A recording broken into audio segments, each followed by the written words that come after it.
बा एक साथ खाए के बा, एक साथ घूमे के बा। दुगो दिलवा में की धड़कन बा। तो क्या हमार कसम? उ दोनों के खाली शरीरे दुगो बा, जान एक के बा। लड़का ठीक रहे। ए लड़का के घर वालन के दहेज के बहुत मांग बा। इधर हो के चाहे उधर, बाकी हम भवरिया अग्नि के साक्षी सब ठीक बाड़ी ना? श्वेता के दे दे। ये हमार सखी की निशानी बाटे। एक क्षण भर भी हमने दोनों पैदा करे के बाद ना तो जाके गिरवा दा। 5 लाख रुपया दे के ना तो हमार बच्ची को जान ले ली। हर एक के सब वैसे ही करब। क्या भइल रहे अब तोहनी के ना आएगा तेरा हर एक खेल दो। तो हेलो गाइस, आप लोग कैसे हो? मैं बहुत ही उम्मीद लेकर आया हूँ कि आप लोग ठीक ही होंगे और स्वस्थ होंगे गाइस। तो गाइस आज मैं फिर से एक भोजपुरी मूवी का रिव्यू लेकर आया हूँ गाइस, जिस मूवी का नाम होने वाला है गाइस बड़की सखी छोटकी सखी। गाइस बहुत ही भोजपुरी मूवी की सबसे प्यारी मूवी होने वाली है और यह मूवी एकदम बवाल मचाने वाली है गाइस, बड़की सखी छोटकी सखी। तो गाइस और इस मूवी में बात करें गाइस कलाकारों की, तो इस मूवी में गाइस बड़की सखी छोटकी सखी में कलाकार होने वाले हैं। सखी छोटकी सखी भोजपुरी फिल्म कलाकार में गाइस बात करें तो कलाकार यामिनी सिंह, काजल यादव, आयजान खान, सोनाली मिश्रा, भूपेंद्र सिंह, विद्या सिंह, गोपाल चौहान, अनूप अरोरा, रूपा सिंह, रिंकू आयुषी, काटेश, संदीप सिंह। उसके बाद गाइस निर्देशक की बात करें तो अजीत कुमार शर्मा, लेखक की बात करें तो सत्येंद्र सिंह, संगीतकार की बात करें तो ओम झा, गीतकार प्यारे लाल यादव, संकल्प प्रीतम नायक। उसके बाद बात करें पोस्ट प्रोडक्शन की तो T3 स्टूडियो, छायांकन सावत प्रजापति, कोरियोग्राफर कानू मुखर्जी। उसके बाद गाइस सोनू प्रीतम, आर्ट डायरेक्टर बलिराम, निर्माता संदीप सिंह, अविनाश रोहारा, म्यूजिक सैटेलाइट और digital partner before you Bhojpuri. Guys इस चैनल पे आप इस मूवी को देख सकते हो गाइस। उसके बाद में गाइस बात करें तो इस मारू शर्मा, नेहा उपाध्याय, विशाल, इस मूवी में इन सभी कलाकारों और डायरेक्टरों को इस मूवी के कॉन्टेक्ट में लिया गया है गाइस। तो गाइस हम बात करें इस मूवी की तो गाइस हम बात करें इस मूवी की स्टोरी की, तो गाइस इस मूवी की स्टोरी बहुत ही गजब होने वाली है। तो गाइस इस मूवी में यामिनी जी जो होती हैं, उसके बाद उनकी जो सहेली होती हैं, इनकी बहुत ही गहरी और बहुत ही बेहतर सुंदरशील इनकी सखी की मतलब जो होती है दोस्ती फ्रेंडशिप होती है। इनकी फ्रेंडशिप बहुत ही मजबूत और बहुत ही परिश्रम के बाद इस तरह की दोस्ती हुई रहती है गाइस। ये दोनों बिना आपस में एक साथ बिना कोई काम भी नहीं कर पाते हैं, ना ही बिना आपस में रह पाते हैं गाइस। बिना एक दूसरे के बगैर रह नहीं सकती हैं। अगर अपने घर जाती हैं तो दोनों साथ में, दूसरे के घर में जाती हैं तो दोनों साथ में, अगर कहीं पर घूमने भी जाती हैं तो दोनों साथ में गाइस, हमेशा एक दूसरे के साथ में ही रहती हैं गाइस। तो गाइस एक दिन दोनों का विचार आता है कि हम क्यों ना शॉपिंग करने के लिए जाएं, वहाँ पर शॉपिंग करें। और वहाँ पर दोनों शॉपिंग करने के लिए एक बड़े से रेस्टोरेंट में मतलब बड़े से शॉपिंग हॉल में जाती हैं और वहाँ पर दोनों देखने लगते हैं कि कौन कौन सा ड्रेस हम दोनों के ऊपर अच्छा लगेगा ताकि हम इस ड्रेस को परचेस कर पाएँ। तो वहीं पर एक लड़का उन सबको लाइन मारते हुए खड़ा रहता है। थोड़ी देर तो खड़ा रहता है, उसके बाद उससे रहा नहीं जाता है, तो वह सोचता है क्यों ना हम इन सब के पास जाएं और इन सब से बोलें कि ये कौन है और हमसे संबंध बनाना चाहते हैं कि नहीं। तो गाइस उनके पास में जाता है लड़का और एक ड्रेस उठाकर और बोलता है कि यह देखो ड्रेस आप पर एकदम अच्छा लगेगा। तभी यामिनी सिंह को वो समझ जाती है कि ये हम लोग को लाइन मारने के लिए आया है और ये हम सबको बदतमीजी से छेड़ने के लिए आया है। तभी यामिनी सिंह वहाँ पर उसको डांट देती हैं और बिगड़ देती हैं और बोलती हैं जाओ यहाँ से, हमको तुम्हारी कोई ज़रूरत नहीं है। और वह दोनों लड़ाई करने लगती हैं गाइस, मारने लगती हैं। तो वहाँ पर यामिनी सिंह की जो सखी रहती है वह समझाने लगती है उसको, यामिनी सिंह को कि चलो सखी कोई बात नहीं है, इस तरह के लड़के को अगर हम करेंगे तो इस तरह के हमारे पास बहुत लड़के आते रहते हैं, बहुत इस तरह के आजकल बहुत लड़के छेड़ते रहते हैं, हमको किसी के गलत आदमी के मुंह नहीं लगना है, हमको अपने घर चलना चाहिए। तो गाइस ऐसा कहते हुए दोनों फिर खुशी खुशी चली जाती हैं गाइस। तो उनकी मित्रता ऐसी थी गाइस कि वह दोनों एक दूसरे के बगैर रह नहीं सकती थी। तो गाइस आगे क्या होता है वीडियो के एंड तक बने रहना। चैनल को सब्सक्राइब नहीं किया तो सब्सक्राइब कर लो। बाकी इस वीडियो की रिव्यू करता हूँ गाइस।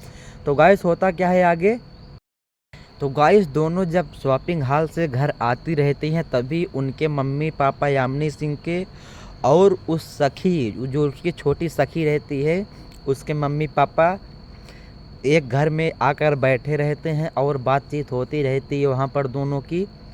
तो यामिनी सिंह अपने सखी को लेकर वहाँ पर पहुँचती है और यामिनी सिंह अपने मम्मी से पूछती है कि मम्मी क्या हुआ, आप लोग इतने चिंता में क्यों हो और खुशी में भी क्यों हो, ये रीज़न हमको बताओ क्या हो रहा है। तो वह उसके जो यामिनी सिंह के सखी होता है उसका पिताजी बोलता है बेटा पहले तो ये तुम फ़ोटो देखो कैसा है। तो बोलती है यामिनी सिंह कौन सी फ़ोटो ज़रा हमको भी दिखाओ। तो उसके पति देते हैं उसके बाबूजी देते हैं यामिनी के सहेली के। तो यामिनी सिंह देखने के बाद बोलती है लड़का तो बहुत अच्छा है, ये किसके लिए है। वह बोलते हैं ये तुम्हारे सखे के लिए है। तो यामिनी सिंह बहुत खुश हो जाती है और बोलती अच्छी बात है हमारी सखी की शादी हो रही। लेकिन मन मन में उसका दम भी घुट रहा था क्योंकि वह सोच रही थी कि अगर मेरी सखी चली जाएगी तो हमको कैसा लगेगा, हमको बहुत ख़राब लगेगा, मैं कैसे रह पाऊँगी, मैं किसके साथ घूमेंगी, किसके साथ बोलूँगी, किसके साथ मौज करूँगी। तो फ़ोटो देखने के बाद वह भी खुश होती है कि चलो शादी तो एक दिन होना ही है, क्यों ना अभी ही हो जाए। तो वह बोलती है ठीक तो है। उसके बाद उसके बाबूजी बोलते हैं बेटा यह सब तो ठीक है लड़का उड़का, बाकी उस घर के सभी आदमियों का कहना है कि उन सब की मांग दहेज की बहुत ज़्यादा मांग है और इस शादी को हमने कैंसिल करना पड़ेगा क्योंकि उस घर में बहुत ही दहेज ज़्यादा मांग है। तभी यामिनी सिंह मुस्कुराते हुए बोलती है अरे बाबूजी अगर रिश्ता सही रहेगा, लड़का ठीक रहेगा तो दहेज को लेकर हम क्या करेंगे, कोई बात नहीं तुम शादी करो, दहेज की पूरी जिम्मेदारी मैं लेती हूँ। यामिनी सिंह बोलती है कि मैं लेती हूँ जिम्मेदारी शादी की और तुम बेफिक्र होकर मेरी सखी की शादी की तैयारी करो। तो गाइस शादी के एक हफ्ते पहले यामिनी सिंह अपने पिताजी से बात करके पैसा लेकर उसके घर में freezer, cooler, AC, washing machine, bed सब चीज़ जितना शादी में सामग्री उन सब के सोफ़ा वोफा जितना दहेज मांगे थे वो लोग लड़की वालों के घर वाले वह सब क्लियर करती है और वह सब चीज़ सबको ला देती है गाइस। उसके बाद वह उसकी सखी उसके पास जाकर रोने लगती है और बोलती है कि मेरी सखी मेरी कितनी प्यारी है और मेरे लिए अपनी पूरी ज़िंदगी की कमाई कुर्बान कर रही है। इस तरह की सखी आजकल की दुनिया में पाना बहुत ही गर्व की बात है। तो यामिनी सिंह वहीं पर बोलती है अरे सखी कोई बात नहीं है, ये तो हमारा फ़र्ज़ है, हम दोनों की बचपन की कहानी है, यादें हैं हमारी। तो गाइस होता क्या है जब यामिनी सिंह की सखी की शादी होने लगती है गाइस खुशी खुशी शादी भी हो जाती है। उसके बाद विदाई के वक्त गाइस होता क्या है जब गाइस विदाई होने लगती है यामिनी सिंह की सखी की तो उसको यामिनी सिंह को बहुत रोना आता है। लेकिन यामिनी सिंह के सहेली को तो अपने घर जाना ही था। उसके बाद वह जब अपने नैहर में जाती है गाइस तो मालूम चलता है कि उसकी सास जो होती है बहुत ही बदतमीज़ और बहुत ही ख़राब सास मिल जाती है बेचारी यामिनी सिंह की सहेली को। वह कभी सपने में भी ऐसी नहीं सोचती कि मुझको ऐसी सास मिल जाएगी, नहीं तो इस घर में मैं शादी करके नहीं आती। गाइस शादी के बाद जब वह लड़की जाती है अपने घर में यामिनी सिंह की सखी जो होती है उसके बाद उसकी सासू गाइस इतनी बदतमीज़ होती है, उसको इतना सताती है और हमेशा बात बात में मारती रहती है गाइस। कहीं पर धक्का दे देती है, कहीं से बेलन से मार देती है, कहीं पर दीवार को सिर में मतलब सिर को दीवार से लड़ा देती है। तो गाइस एक दिन यामिनी सिंह को अपने सखी पर तरस आता है तो उसके बाद वह सोचती है इतने दिन हो गया उसने कभी मुझको कॉल नहीं किया, आज लो मैं ही कॉल करके पूछती हूँ वह सही से खुशी है कि नहीं खुश है। तो यामिनी सिंह उसको कॉल मिलाती है और उसकी सहेली से पूछती है कि अरे सखी तुम भूल गई क्या। वह बोलती है कि नहीं सखी मैं तुमको कैसे भूल सकती हूँ। तो वह बोलती है कि वहाँ पर क्या है, सब लोग कैसे हैं। तो वह बोलती है यहाँ सब लोग ठीक हैं, मैं भी खुश हूँ। और यामिनी सिंह पूछती तुम्हारे सास ससुर पति जी कैसे हैं। तो बोलती है कि सास तो हमारी गाय है और पति भी हमारे परमेश्वर हैं, बाकी ससुर जी मेरे पिता समान हैं। यह सब सुनकर यामिनी खुश हो जाती है। लेकिन यामिनी के सखी को क्या मालूम था कि उसकी ज़िंदगी एक नरक से भी बेहतर गुजर रही है गाइस। उसके बाद जो वहाँ पर उसकी सास आती है और वहाँ पर उसको मारती है, तो उसकी आवाज़ मोबाइल में यामिनी सिंह को सुनाई पड़ती है। तो यामिनी सिंह समझ जाती है कि यहाँ पर कुछ न कुछ तो गड़बड़ है। इस तरह मेरी सखी की हालत कभी नहीं हुई थी, इस तरह मेरी सखी बोल भी नहीं रही थी। तो गाइस वह यामिनी सोचने लगती है कि मेरी पूरी ज़िंदगी में हम लोग साथ साथ गुजारे हैं, रोते रोते बोलती है, और इस हालत में कैसे हो गई मेरी सखी। तो गाइस एक दिन क्या होता है, उसकी ननंद आई होती है गाइस, यामिनी सिंह की सखी की ननंद आई होती है उस घर में, और उसकी खड़ूस सास बोलती है कि क्या कर रख रही हो, ये जो तुम्हारा झुमका है ना, इसको हमारी अपनी ननंद को दे दो, मेरी बेटी को, और जाओ तुम अपना काम करो। वह बोलती है कि तुमसे क्या मतलब है, ये मेरी सखी की निशानी, मेरी यामिनी सखी की निशानी है, बचपन की निशानी, और मैं यह निशानी में अपने अलावा किसी को नहीं दे सकती हूँ, अपने सखी के अलावा। तभी उसके सास को गुस्सा आता है, वह ढकेल देती है, वह ज़मीन पर गिर जाती है और उसको चक्कर आ जाता है। उसके पेट में बच्चा भी था गाइस, उसके साथ इतना जुर्म और बेगुहार तरीके से उसको झपटाया जाता है गाइस।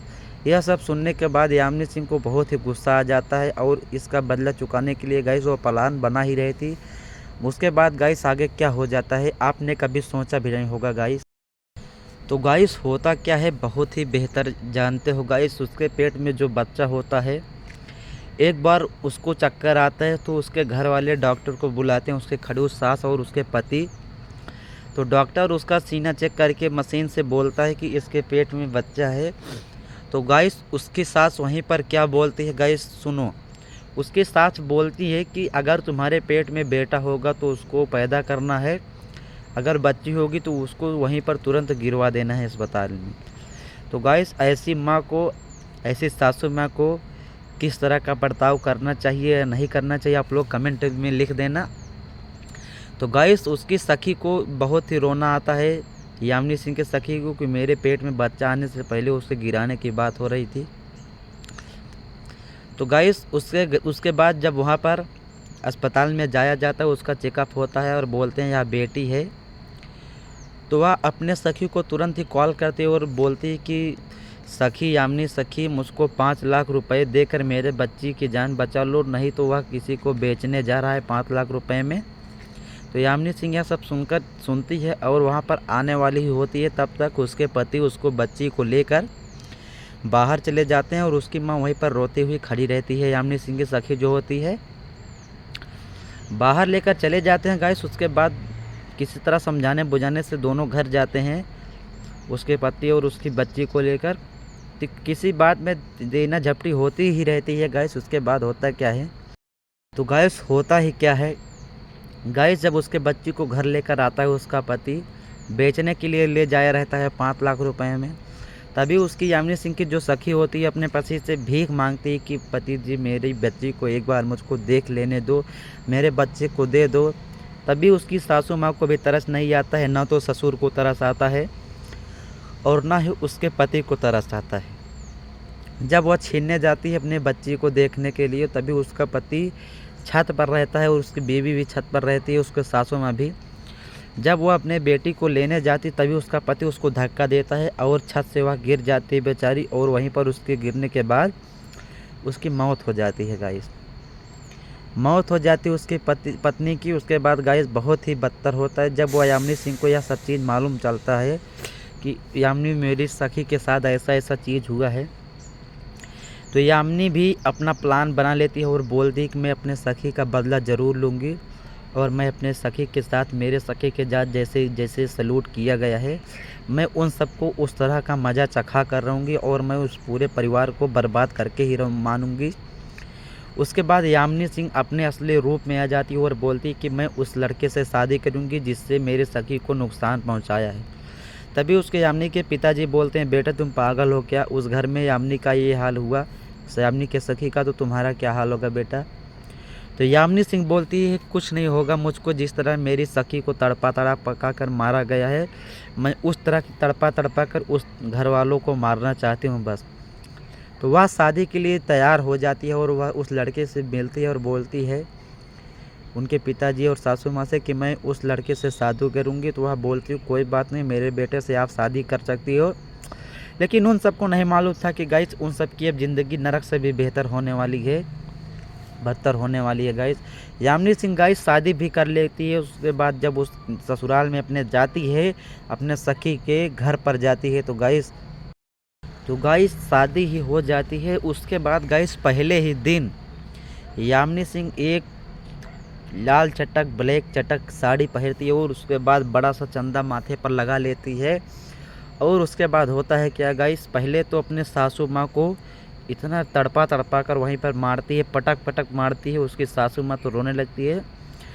उसके बाद गाइस जो उसकी सासू माँ अपने यामिनी सिंह की सहेली से झुमका जो होता है उसके बाद ज़बरदस्ती छीना रहता है, वह उसके ननद से वैसे ही कान से बिना खोले उसको खींच लेती है और कान फट जाता है, खून निकलने लगता है। जिस तरह यामिनी सिंह के छीना था गाइस, उसी तरह सेम सलूट इन सब के साथ यामिनी करती है गाइस। तब इन सब के थोड़ा से समझ में आता है। उसके बाद यामिनी के घर वालों को बहुत डर, मतलब उसके पति को घर वालों को बहुत डर लगता है जिसने यह सब किया है। तभी उस घर में एक बाबा को बुलाता है उसका पति और बोलता है बाबा उसको बचाओ हम लोग को, और हम लोग को यह सब जिंदा नहीं छोड़ेगी। तो गाइस बाबा एक हवन करता है और बोलता है कि तुम सब अब नहीं बच सकते हो, जिसकी आत्मा यहाँ पर मरी हुई है वह तुम लोग को जिंदा नहीं छोड़ेगी और वह तुम लोग को तड़पा कर मारेगी गाइस। तो गाइस थोड़ी देर बाद वहाँ पर यामिनी सिंह जब आ जाती है तो उस बाबा को भी बहुत मारती है, धूल उसको चटा देती है। बाबा को इतना मारती है कि बाबा डर के मारे वहाँ से भाग जाता है। तो गाइस एक दिन वह खड़ी रहती है और पीछे से उसके ननद, सास, उसके पिताजी और उसके पति उसका गला दबाने के लिए पीछे से आते हैं। तभी वह पीछे से मुड़ कर देखती है गाइस, तभी उन सब की हालत ख़राब हो जाती है। और उसके बाद गाइस वह किसी को नहीं छोड़ती है, तड़पा कर मारती है गाइस। ऐसे ही अपने सासू को भी मारती है, अपने पति को भी पटक मारती है और अपने सासू ससुर को भी मारती है गाइस। बाकी ननद को तो नहीं छोड़ती है गाइस। इसी प्रकार से गाइस यामिनी सिंह असली रूप धारण, माथे पर चंदा लगाकर गाइस, चुड़ैल का रूप लेकर, भयंकर साड़ी पहनकर गाइस, भयंकर रूप चेहरा बनाकर अपने प्यारी सी सखी का बदला चुकाती है गाइस। सभी को सबक सिखा देती है और सभी को मारती है। अपने उसकी बेटी को जिस तरह तड़पाया गया था, उसको जिस तरह छत से ढकेला गया था, मारा गया था गाइस, सभी का बदला चुका लेती है। तब उसके सांस में सांस आती है और वह खुश होती है कि मैं अपनी सखी का बदला चुका लिया है और मैं अब खुश हूँ और मैं अब अपने घर जाऊँगी और घर में कभी नहीं आऊँगी। तो गाइस इस मूवी की स्टोरी यहीं तक थी गाइस। इस मूवी की स्टोरी एंड होती है गाइस। मैं उम्मीद करता हूँ गाइस आप लोग को यह स्टोरी अच्छी लगी होगी गाइस। अगर इस मूवी की स्टोरी अच्छी लगी हो तो आप चैनल को सब्सक्राइब करके बेल आइकन को ऑन कर दो, ताकि गाइस मैं फिर से नेक्स्ट वीडियो में नेक्स्ट स्टोरी लेकर आऊँ, तब तक के लिए आप तक पहुँचे गाइस। बाकी गाइस इस मूवी की बात करें गाइस, ये थोड़ा भयंकर और ख़तरनाक मूवी होने वाली गाइस। इससे आप लोग देख सकते हो फैमिली थ्रू, लेकिन इसमें अपने छोटे बच्चों को थोड़ा दूर ही रखना, क्योंकि वह डर जाएंगे तो रात में सपनों गलत तरीके से आएंगे। तो गाइस आप इस मूवी को 18 साल से ज़्यादा ही बच्चों को दिखा सकते हो, 18 साल के प्लस देख सकते हो गाइस इस मूवी को। बाकी गाइस बात करें तो मूवी बेहतरीन अंदाज में बेहतरीन रूप लेकर आएगी गाइस। तो ये जल्द ही आप सबको B4U भोजपुरी मूवी पर देखने को चैनल मिलेगी यूट्यूब पर। तब तक के लिए गाइस सब्सक्राइब कर लो चैनल को। बाय बाय, फिर मिलते हैं नेक्स्ट वीडियो में नेक्स्ट रिव्यू के साथ। तब तक के लिए बाय बाय, मौज करो।